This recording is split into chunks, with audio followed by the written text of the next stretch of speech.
Hello, this is Irresolute Cartographer. This is well, I guess it'll be the sixth, but in terms of important ones, this is the fifth video in the series of building an underground underwater base, which you can now see quite clearly from the surface. I'm going to go over a few of the construction techniques I've been using to get this thing built, and just show you a little bit of the progress on it. Now, two of the previous air pockets are now gone because the area that they used to occupy has now been taken over by base, but this one's still here, along with this one I built in the last video. You can see here I've got this shaft for the tree again. Over there I've got the growing area for sugarcane. That's actually just the top of the farm level. This is just a walkway, and then this here is the new entry hall, which is only about halfway complete. Still got a ways to go. Just to give you a look in the inside here.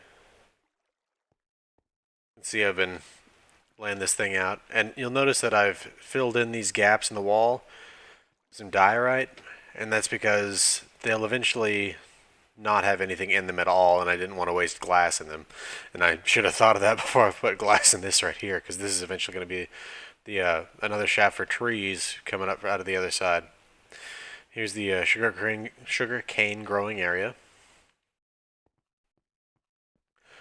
Over here, another tree shaft. And then here's just another quick little tip on how to get in and out of these sorts of areas. If you put a couple of ladders in, not only will they act as air pockets, but you can use them as doors to get in and out of areas that are flooded and not flooded. See? Outside and inside. So that's what I've been using up here. Now, I've got sand to make glass at the moment, but I don't really have that much glass on hand, but I'll just give you a quick look at what I do. So I find out exactly where it is I want to expand to. So for example here, I'm going to be building this out. Almost out of air, build an air pocket. Get what I need. Remove this section that I shouldn't have added. A little bit more air.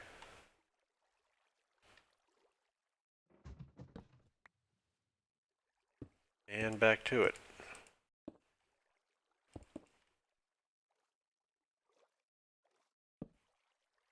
There we go.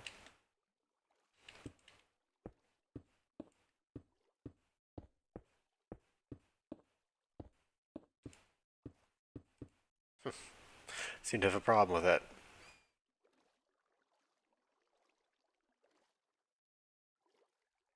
Alright, gonna cut this off. Okay. So the overarching framework's down there, but let me put in this column. Actually, I don't know that that gets a column right there. Anyway, I'll go back in here.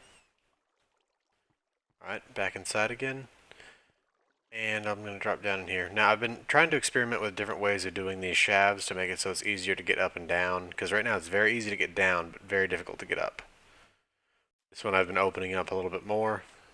And again, a nice view of the tree shafts. And that I'll soon open up. Over here the pumpkins are growing nicely, potatoes as well.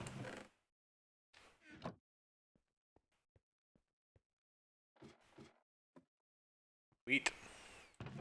You can see it's producing quite well. And actually one more level down.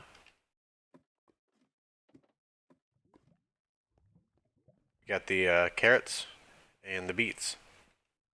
Now I noticed that you can use beets to make red dye.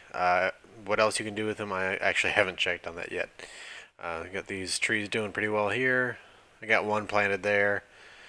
They actually got a little damaged when I was opening up the windows up there to make that thing actually have glass windows rather than having it filled in with stone. Now, something I've gone over before in the first video was that you can burn one block of wood and you'll get a unit and a half of heat out of it, enough to convert 1.5 blocks. So if you burn 2 of them, you'll get enough to burn 3 blocks of whatever.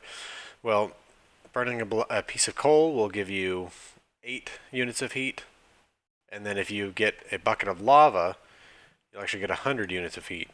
And that's the great thing also about building a base so deep, is that you've got access to a lot of lava. So let's see real quick. Okay.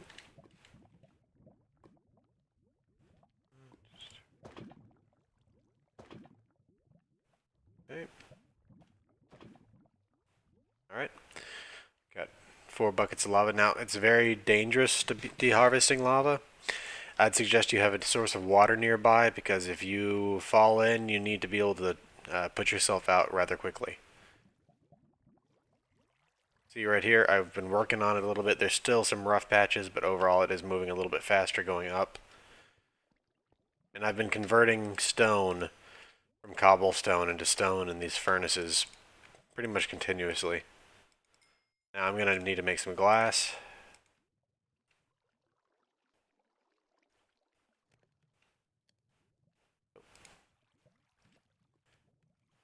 There we go.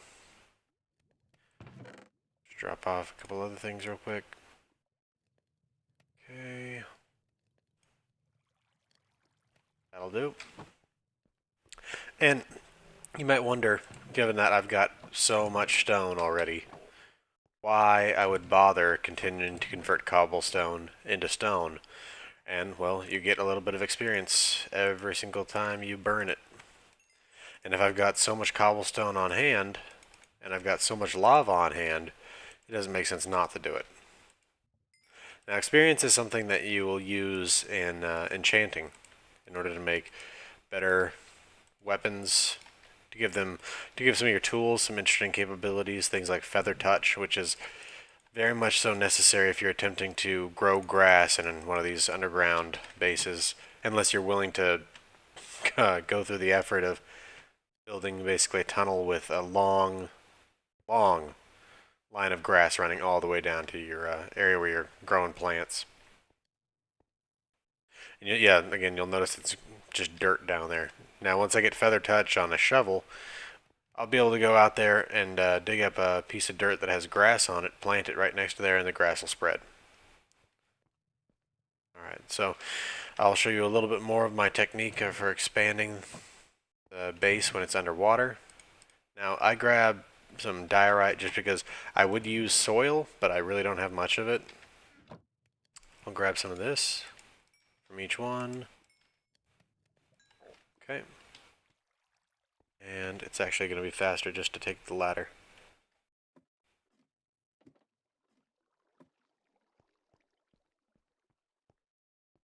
I can never remember which side the ladder is on that goes all the way up. It's on this side. Alright. So then, you'll kind of notice that we've got walls of diorite here, and that's because I've got a lot of it, and I can get rid of it pretty easily. Oh, I just noticed I'm very nearly out of picks, but I've got a workbench over here.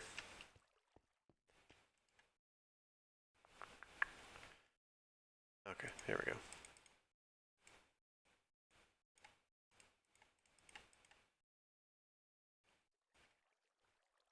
Should have dropped off more of this stone, but it won't really matter. Okay, now you'll also notice I've gotten here a jack-o'-lantern. And that might seem kind of like a silly little holiday item, but at the end of the day, they're actually very useful. Now, to get a jack-o'-lantern, all you have to do is combine one of these pumpkins, which I've already got some of these harvested here. And I'll grab a few more. You combine a pumpkin with a torch, and you get a jack-o'-lantern.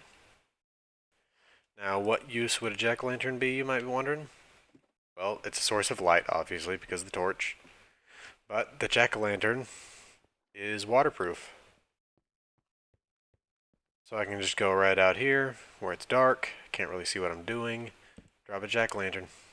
I actually put that a little too close to the wall there, so remove that. Keep in mind, it's easier to remove pumpkins with an axe. Low on air. There we go. Okay, So now what I do is I grab the diorite and I enclose the space. I do a bit at a time rather than trying to do the whole thing. Go back. There we go. Only problem with those ladders is that they do create a current flowing towards them. So it can be a little bit tricky to get away. Is that? Okay. Now, because I know the fountain's right on the other side of the wall here, I'm going to line this up and try to get this done just right. Now, you can make potions that give you underwater breathing, but I have not been to the Nether yet, so I have not gotten a blaze rod that is required to make an alchemy station. Once I do, though, I will definitely take advantage of that because it is very useful. Oh, man. Go. Alright. Take that out. I don't like building things on gravel. Just a personal preference sort of thing. All right.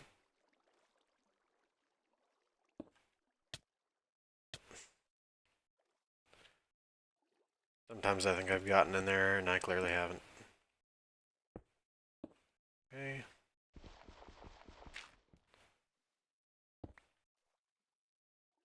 For air. Good. And it's nice to build kind of columns of these things because it actually does seem to decrease the amount that the current pulls you towards the wall. And also with these you can then just dig immediately and get the stuff dug out faster. Now I'm going to fill this in with diorite. Oh, did I? No, I did that right. Okay. So, diorite. Diorite. And this corner over here actually needs to be stone bricks. Now I'm using stone bricks above the ground, and I'm using just stone underground because I like the look of the stone underground, and it also just kind of matches the idea of you digging out the whole underground area and building it out of the underground rather than trying to use bricks, which kind of feels like you're building underground. I like to feel like I've carved my house out of the earth. Up here, though, where there was no earth, I like to use stone bricks. Alright, so the walls are enclosed. I just need to enclose the ceiling. And you'll see I've got it dropped down one level here, so I'm going to continue that.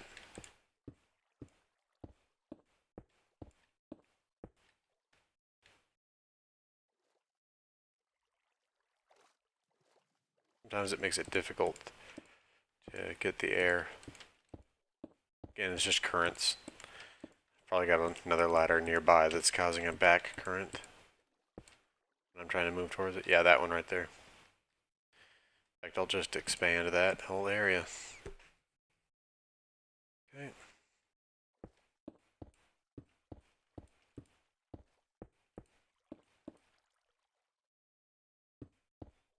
Screwed that up.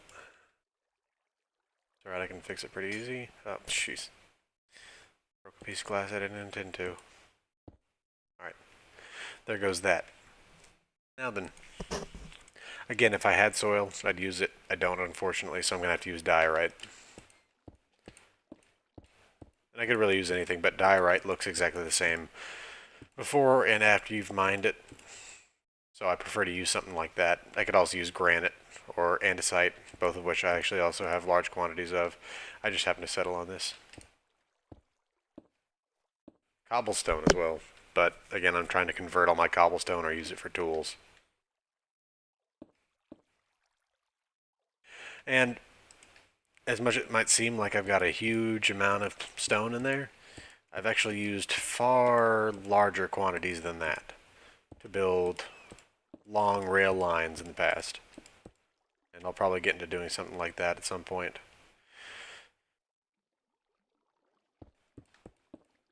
Alright, so I try to fill in as much as the roof as I can.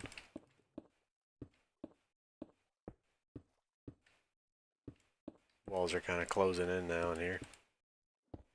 I would have a feeling that if you were claustrophobic and doing this sort of thing, it would get get to you a bit. And I can use some cobblestone here.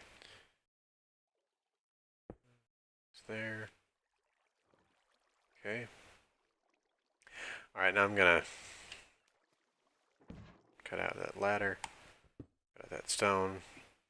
That's the nice thing. With a ladder, if you've got it to where it's got 2 blocks free on top of it, you can get up and you can stand on top of it. It's just like standing on any other surface. Oh, there's that.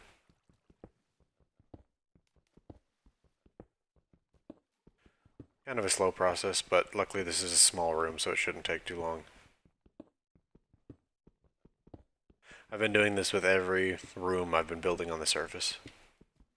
And eventually, once I get Feather Touch on a pick or a shovel, I'm going to go out and get some soil with grass growing on top of it. I'll come back here and I'll actually turn this area on the very top into like a little park area.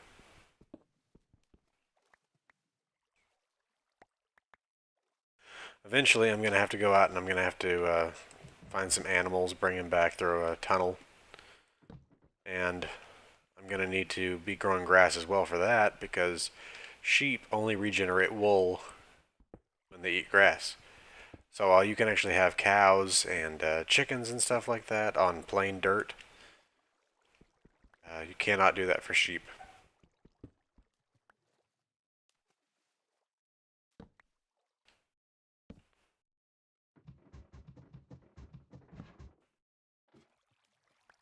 Interesting little bug there that seems to happen every once in a while.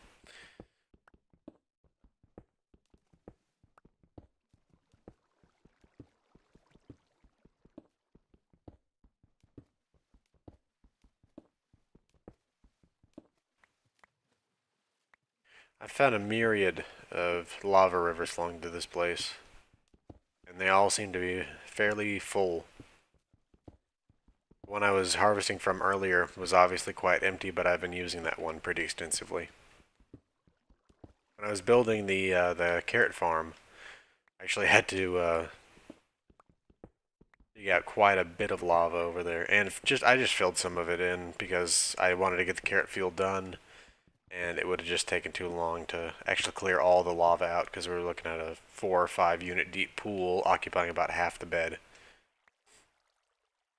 Alright, so now I'm down to here.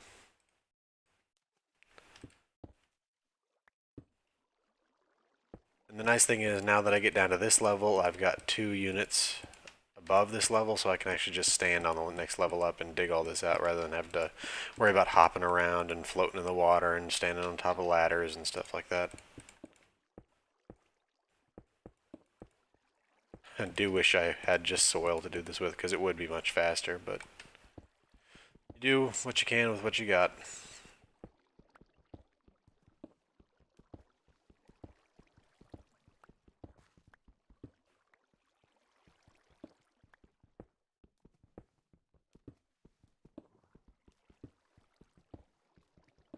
Let's see, almost done with this. On my previous journeys out, I ran across a village, and that's where I got the potatoes from. A black forest biome, which is where you find dark oak trees. They're 2x2s. I keep saying that 4x4, even though it's a 2x2, creating an overall 4 for the total size of the bottom of the tree. Same sort of thing with jungle giants. The giant spruce trees you can grow as well.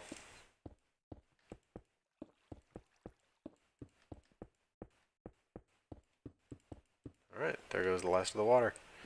Now all I gotta do is dig out the gravel.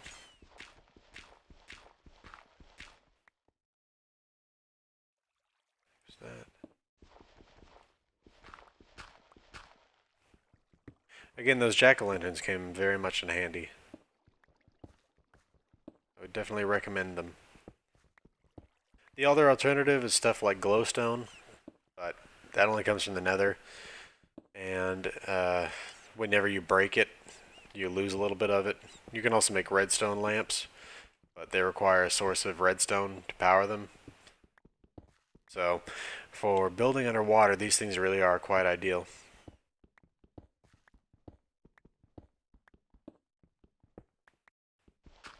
Digging out the floor a little bit.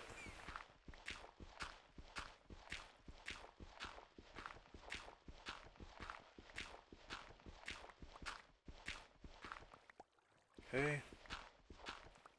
And I will do that for now. And I'll eventually dig all that out. Here, I'll even go ahead and fix this real quick. But it's a temporary border, so I don't mind filling it in a little bit. Because again, I don't know when I might get back to that. So for a second there, I thought the green of the sugarcane over there was a creeper, which kind of freaked me out a little bit. But luckily, I've only seen one creeper in here so far.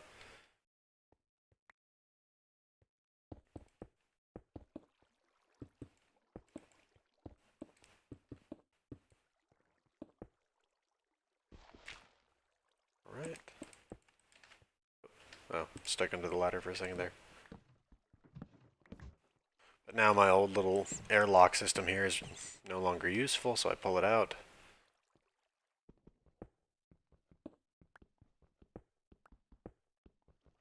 Eventually, this whole place will be just massive. It's going to be a combination of this main central area as a central hub with 4 L-shaped arbors directly surrounding it, and then the multitude of wings that go off of it. Alright, there goes that. And, yes. Central fountain needs to be opened up on this side.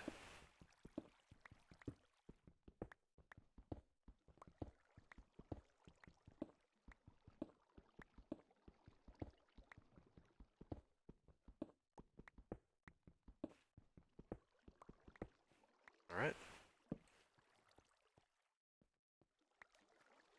Okay. It's almost done.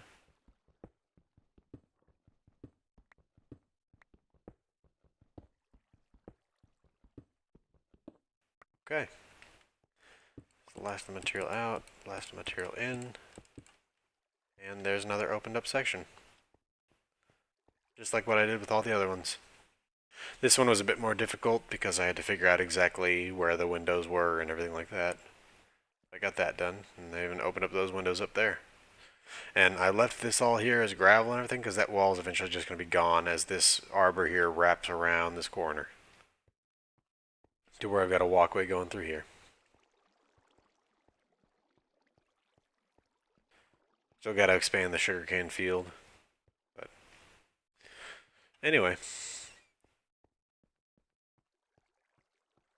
I hope that this video has given you all a little bit of information if any of you are interested in on how to build something on the ocean floor. And again, having the water breathing potion really helps. Along with that, if you don't want to use jack-o'-lanterns and you've got access to the materials to make them, you can also make potions that allow you to see in the dark, and that's very helpful on the ocean floor. You can see without jack-o'-lanterns and anything, it's very dark. But this whole area is opening up.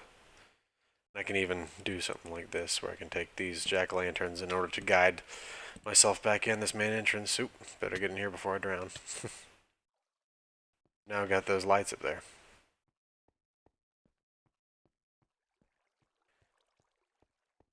So, anyway, I hope that this helped anybody out there who might have needed a couple of tips about this sort of thing.